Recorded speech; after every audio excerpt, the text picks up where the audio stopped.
Alright guys, today we're installing the PSC reservoir and lines on Gigantor. We got this stuff all set up because we're running a hydraulic steering ram.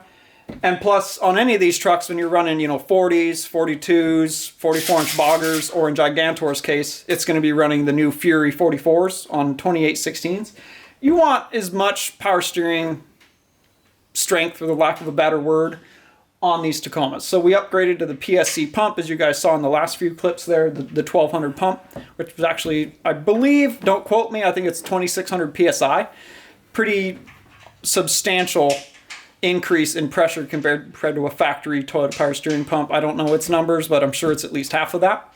So we're going to get this installed. These PSC reservoirs are awesome because the in and out goes in the bottom, so you don't got to worry about having, like, say, a trail gear design. The return is up here, and that will always cause cavitation because of the design, because air gets into it.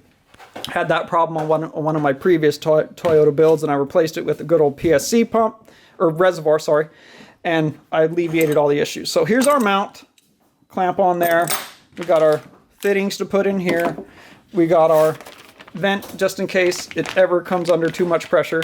And then we got our line to go from the reservoir down to the pump. And then obviously this return is going to be too short because we're going to have our own custom return going from the power steering cooler, because it'll go from the power steering box to the cooler, then from the cooler back to the reservoir.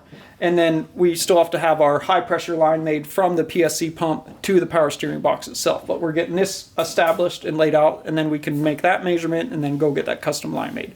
So let's get started, guys. Let's get this installed.